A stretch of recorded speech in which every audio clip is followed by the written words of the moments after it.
महाराष्ट्र और तेलंगाना में सीमावर्ती क्षेत्रों को लेकर लंबे वक्त से विवाद छिड़ा हुआ है, लेकिन अब यह मामला सुलझता नजर आ रहा है।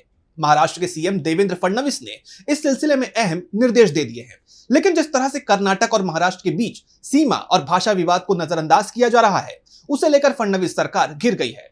तो क्या है पूरा मामला? क्यों सीमा विवाद को लेकर विपक्ष के निशाने पर आई फडणवीस सरकार? जानने के लिए देखिए ये रिपोर्ट। महाराष्ट्र का उसकी सीमा से सटे राज्यों के साथ विवाद पुराना है। तेलंगाना से लेकर कर्नाटक तक सीमावर्ती क्षेत्रों को लेकर विवाद छिड़ा हुआ है।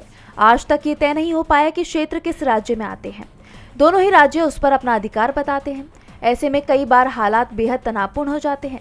कई बार इस तरह की खबरें सामने आई हैं जहां इन क्षेत्रों में लोगों के बीच टकराव के हालात बन गए, लेकिन अब ये विवाद हल होता नजर नहीं आ रहा। तेलंगाना की सीमा पर बसे 14 गांवों को महाराष्ट्र में मिलाने का फैसला किया गया है।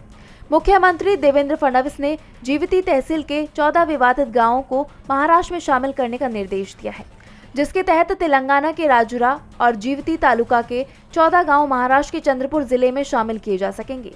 फडणवीस सरकार का ये फैसला ऐसे वक्त में आया है जब प्रदेश में भाषा विवाद बढ़ता जा रहा है। जगह जगह से भाषा के नाम पर हिंसा की, मारपीट की खबरें सामने आ रही हैं।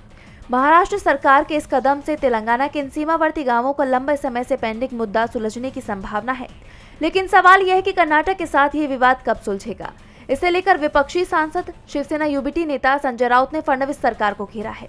उन्होंने कहा कि कर्नाटक के 672 गांवों के 22 लाख लोग महाराष्ट्र आने के लिए उत्सुक हैं। वहां के लोगों पर और स्कूलों में कन्नड़ भाषा थोपी जा रही है।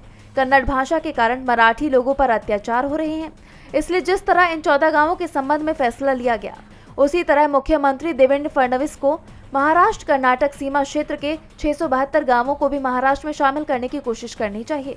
ऐसे में अब देखना होगा कि फडणवीस सरकार कर्नाटक के साथ चल रहे लंबे विवाद को लेकर क्या कदम उठाती है। डीबी लाइव की रिपोर्ट।